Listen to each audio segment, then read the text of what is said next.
সকলকে আমন্ত্রণ। দ্বিতীয় ম্যাচে আমি অন্তত একটা জায়গায় পরিবর্তন দেখতে চাই এবং সেই জায়গাটা হচ্ছে সৌম্য সরকারকে দ্বিতীয় ম্যাচের একাদশে আমি দেখতে চাই সাইফ হাসানের জায়গায়। ডেফিনিটলি ন্যাশনাল টিম ম্যানেজমেন্ট একটা বেশ চমৎকার কাজ করছিল, সেটা হচ্ছে একজন প্লেয়ারকে বাদ দেওয়ার আগে বেশ কিছু সুযোগ দিয়ে তারপর তারা বাদ দিতে চেয়েছে। আমি বলছি না সাইফ হাসানকে স্কোয়াড থেকে বাদ দিয়ে দেওয়ার জন্য, ডেফিনিটলি তার টেকনিকের যে প্রবলেমটা হচ্ছে সেই প্রবলেমটা রেকটিফাই করে তিনিও সেখানে চ্যালেঞ্জ দেবেন। তবে আমাদের কিন্তু এই মুহূর্তে যেহেতু গত ৭টা ম্যাচে আমরা একটা জুটি দেখেছি তানজিদ তামিম এবং সেই সঙ্গে সাইফ হাসান, পর্যাপ্ত সুযোগটাই কিন্তু দেওয়া হয়েছে।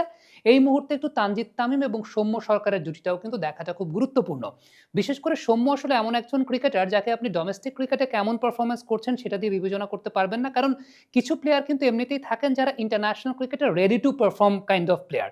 সৌম্য সরকার তেমনই একজন প্লেয়ার। এখন হ্যাঁ, একটা বিষয় হতে পারে, সেটা হচ্ছে সৌম্য সরকার কালকে খারাপও করতে পারেন। এখন সেটা তো আনইউজুয়াল কোনো কিছু না, তাই না? ইন্টারন্যাশনাল ক্রিকেটে প্রতিদিন একজন প্লেয়ার পারফর্ম করবেন না। কিন্তু আমার কাছে ব্যক্তিগতভাবে মনে হয় সেটা হচ্ছে সৌম্য সরকার একটা চান্স তো ডিজার্ভ করেন এবং আমাদের তানজিদ এবং সৌম্য সরকারের জুটিটাও আসলে দেখাটা খুব গুরুত্বপূর্ণ। আবারও বলি, সৌম্য সরকার ফ্লপও করতে পারেন, সেই ব্যাপারে আসলে আপনি তো গ্যারান্টি কোনো কিছু দিতে পারবেন না। বাট আমার মনে হয় যে এই মুহূর্তে দেখাটা খুব জরুরি। বিশেষ করে সাইফ যেহেতু এক ধরনের টেকনিক্যাল প্রবলেমে ভুগছেন, সেই প্রবলেমের রেকটিফিকেশনটাও জরুরি। অনেক সময় অনেক প্লেয়ারদের হয় যে টানা যখন ম্যাচ খেলার মতো থাকেন তখন হয়তোবা টেকনিক্যাল রেকটিফিকেশনটা খুব বেশি করতে পারেন না, কারণ ম্যাচ প্ল্যানিং বা গেম প্ল্যানিংটা অনেক সময় করতে হয়। সো একটু গ্যাপ পেলে হয়তোবা ব্যাটিং কোচের সঙ্গে সেই ব্যাপারটা নিয়ে কাজ করতে পারেন। সো আমার নাম্বার 1 চয়েসের জায়গাটা হচ্ছে Soumya Sarkar should be there in the place of Saif Hasan. অনেকেই হয়তোবা একটা বিষয় বলবেন যে তানভীর ইসলাম এর আগের ম্যাচটা ভালো পারফর্ম করতে পারেননি, বাট আমার কাছে মনে হয় যে স্কোয়াডে যেহেতু একজনই মাত্র বাঁহাতি স্পিনার রয়েছেন এবং স্ট্যাটিস্টিক্যাল ডেটা যে বিষয়টা বলে সেটা হচ্ছে বাঁহাতি স্পিনাররা অস্ট্রেলিয়ার এগেইনস্টে সবসময় ডমিনেট করেছে। এখন এই যে একটা স্ট্যাটিস্টিক্যাল ডেটা বলে সেটা শুধু তানভীর না, তানভীরের জায়গায় যদি নাসুম থাকতেন আমি নাসুমের কথাটাও বলতাম, যদি সেই জায়গাটা রাকিবুল থাকতেন আমি রাকিবুলের কথাটাও বলতাম। কারণটা হচ্ছে ট্র্যাডিশনালি অস্ট্রেলিয়ান ব্যাটসম্যানরা, বিশেষ করে এই টিমের যে ব্যাটসম্যানরা আছেন লেফট আর্ম অর্থোডক্স স্পিনের এগেইনস্টে আসলে ভালনারেবিলিটি তারা প্রদর্শন করেছেন। এখন ওই পার্টিকুলার ডেটাতে তানভীর পারফর্ম করতে পারেন না, এটা কিন্তু টিম সিলেক্টরদের সমস্যা বা টিম সিলেকশন যারা করেছেন তাদের সমস্যা না, ওটা তানভীর পারফর্ম করতে পারেন না, সেটা আসলে তানভীরের ব্যাপার। দেখেন, আমরা অনফিল্ডের পর্দায় এই ব্যাপারটা নিয়ে কথা বলেছি। এখন আমাদের কথা শুনে তো আর নিশ্চয়ই ন্যাশনাল টিমের কোচিং ম্যানেজমেন্ট যারা আছেন, মোহাম্মদ আশরাফুল আছেন, সালাউদ্দিন স্যার আছেন, ফিল সিমন্স আছেন, তারা তো অনেক অভিজ্ঞ। একটা ইন্টারন্যাশনাল ক্রিকেট টিমের টিম সিলেকশন তারা করে থাকেন বা একটা ইন্টারন্যাশনাল ক্রিকেট টিমের তারা কোচিং স্টাফে আছেন।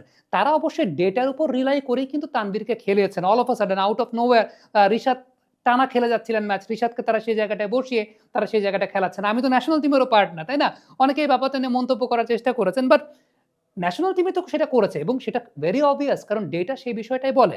এখন দেখেন একটা বিষয় বলি, এই ব্যাপারটা এক্সাম্পল দিতে গেলে আফগানিস্তানের ব্যাটসম্যানরা লেফট আর্ম অর্থোডক্স স্পিনের এগেইনস্টে দুর্বল। ট্র্যাডিশনালি সবসময় তারা দুর্বলতা প্রকাশ করেছেন।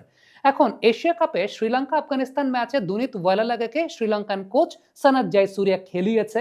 এখন ওই দিনটাতে মোহাম্মদ নবীর এগেইনস্টে ওয়ালালাগে এক ওভারে মনে হয় 4টা-5টা ছক্কা হজম করেছেন। এখন এটা কি সানাত জয়সুরিয়া ক্রিকেট খেলা বোঝেন না? সানাত জয়সুরিয়া কি ক্রিকেট জীবনে খেলেন নাই? He is a legend. এখন তিনি তো ডেটার উপর বেস করেই করবেন টিম সিলেকশনটা। এখন ওয়ালালাগে ওই দিনটা তার ব্যাড ডে গেছে, ওই দিনটায় তিনি নিজেকে এক্সপ্রেস করতে পারেন নাই, সেটা কিন্তু জয়সুরিয়ার দোষ দেওয়ার কিছু নাই।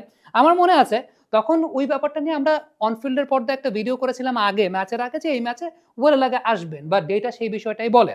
এখন ওয়ালালাগে খারাপ করার পর আমি দেখছিলাম সোশ্যাল মিডিয়ায় বেশ কিছু থাম্বনেল বিজনেস শুরু হয়ে গেছিল সেই সময়টাতে। এখন থাম্বনেল বিজনেস যদি করতে হয় বা চিন্তা যদি করতে হয়, ভাই জয়সুরিয়াকে নিয়ে করেন। আমি তো জয়সুরিয়াকে ফোন দেই নাই যে আঙ্কেল আপনি খেলান ওয়ালালাগাকে, বা আমার কথা শুনে জয়সুরিয়া খেলান নাই।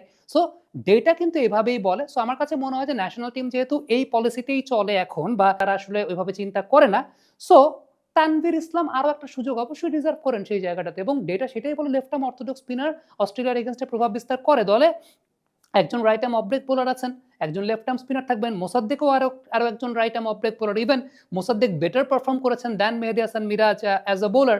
সো আলটিমেটলি একটা ভ্যারিয়েশন সেই জায়গাটা থাকবে left arm orthodox spinner. Mitchell Marsh খুব সম্ভবত তিনি খেলতে পারেন, আই এম নট শিওর, আমি বেশ কয়েকটা মিডিয়াতে এরকম দেখেছি মিচেল মার্শ খেলতে পারেন। মিচেল মার্শের এগেইনস্টে আসলে আপনার স্ট্র্যাটেজিটা কেমন হতে পারে সেই ব্যাপারটা নিয়ে ছোট্ট একটু আলোচনা করে শেষ করতে চাইবো। মিচেল মার্শের কয়েকটা ভিডিও যদি আমি আপনাদেরকে দেখাই, একটা কমন প্যাটার্ন লক্ষ্য করবেন তার আউট হওয়ার ক্ষেত্রে, সেটা হচ্ছে তিনি ব্লাইন্ড জোনের বলগুলোর এগেইনস্টে নেগোসিয়েট করতে গিয়ে আসলে প্রবলেমে পড়েছেন। অর্থাৎ মিডল লেগ করিডোরের যে বলগুলো সেই বলগুলো, বিশেষ করে লেগ স্টাম্প করিডোরের যে বলগুলো সেই বলগুলোর এগেইনস্টে ম্যাক্সিমাম নাম্বার অফ ওকেশনস তিনি আসলে উইকেট দিয়ে এসেছেন বা উইকেট দেন। এবং একটা বিষয় খুব দৃশ্যমানভাবে বোঝা যাচ্ছে, সেটা হচ্ছে ব্লাইন্ড জোনের যে বলগুলো আছে, ব্লাইন্ড জোনের বলগুলোর এগেইনস্টে মিচেল মার্শ খুব বেশি সুবিধা করতে পারছেন না, এই বিষয়টা আমরা দেখতে পাচ্ছি। এখন আমি যদি ঠিক এই জায়গাটায় সাপোজ আপনি আমাকে মিচেল মার্শ হিসাবে যদি চিন্তা করেন, এটা যদি আমার নরমাল গার্ড পজিশন হয়, তাহলে আমি ঠিক যেই জায়গাটাতে আসলে মার্কারগুলো স্থাপন করছি, আমি একটু মার্কারগুলোকে অ্যাডজাস্ট করে দেই। আমি অ্যাডজাস্ট করে দিলে আপনি হয়তোবা বুঝতে পারবেন যে আউটগুলো দেখলেন, সেই আউটগুলো মূলত এইরকম জোনে পিচ করা বলেই মিচেল মার্শ আসলে উইকেটগুলো দিয়েছেন। এবং এসব ক্ষেত্রে যে বিষয়টা আমরা দেখতে পাচ্ছি যে আল্টিমেটলি এই পার্টিকুলার করিডোরটাতে মিচেল মার্শের ক্ষেত্রে দুর্বলতার জায়গাটা সবসময় দেখা যায়। I am pretty much sure Mustafizur Rahman will be the key factor for Bangladesh against Mitchell Marsh. কারণ এর আগের দিন কিন্তু আমরা দেখেছি মার্নাস লাবুশেনের এগেইনস্টে মোস্তাফিজুর রহমান এইরকম জোন থেকে, যেহেতু লেফট আর্ম পেস বোলার ওই অ্যাঙ্গেলটা থেকেই আসেন, সো এই অ্যাঙ্গেলটা খুব ভালো মতো ব্যবহার করতে পারেন এবং মোস্তাফিজ এখন বল ভেতরেও ঢোকাতে পারেন। সো মিচেল মার্শের ক্ষেত্রে যদি মোস্তাফিজুর রহমান এইভাবে বল ভেতরে ঢোকাতে পারেন সামনে থেকে কিংবা একটু পেছনের লেন থেকে, it will be very much handy বলে আমার কাছে মনে হয়। এটা আমার ব্যক্তিগত মতামতের জায়গা। সো মিচেল মার্শের এগেইনস্টে ডেফিনেটলি মিচেল মার্শ যদি আসেন এই দলটাতে, মিচেল মার্শের এগেইনস্টে স্ট্র্যাটেজির জায়গাটায় বাংলাদেশ এই মিডল লেগ করিডোরটাকেই সবচেয়ে বেশি ব্যবহার করতে চাইবে। সো একাদশের জায়গাটা যদি আপনি আমাকে বলেন, আমি একটা পরিবর্তনই দেখতে পাচ্ছি এবং সেই পরিবর্তনটা সৌম্য সরকার হয়তোবা ইন করবেন। আবারও বলি, সৌম্য সরকার যদি ইন করেন, এটা একটা ফেয়ার চান্স দেওয়া তাকে। তিনি ফ্লপও করতে পারেন। ফ্লপ করলে পরেও আমার কাছে মনে হয় যে সাইফ হাসান ৭ ম্যাচ ফ্লপ করেছেন বা ৬ ম্যাচ ফ্লপ করেছেন। সৌম্য সরকার এসে একটা ম্যাচ ফ্লপ করতেই পারেন। এখন মোসাদ্দেক হোসেন সৈকত এর আগের দিন ২২ রানের সময় যদি লাইফটা না পেতেন, তাহলে পরে তো ৮৬ রান করতে পারতেন না। তখন কি আমরা বলতাম যে মোসাদ্দেক হোসেন সৈকত খারাপ প্লেয়ার? না। সো খারাপ করা দলে সুযোগ পেয়ে that does not matter. Saif Hasan ৭ টা সুযোগ পেয়েছেন। এই মুহূর্তে সৌম্য সরকারকেও দেখাটা খুব জরুরি। আমার কাছে মনে হয় যে আমাদের টিমের টিম কম্বিনেশনটাতে যেই প্লেয়ারটা দিন শেষে পারফর্ম করবেন, ছন্দে থাকবেন, সেই প্লেয়ারটাকে নিয়েই আমরা ২০২৭ বিশ্বকাপের পরিকল্পনাটা করব। সো দ্বিতীয় ওয়ানডে ম্যাচের একাদশটাতে এরকম ব্যাপার থাকা প্রয়োজন বলে আমি মনে করি। কমেন্ট বক্সে আপনাদের মন্তব্য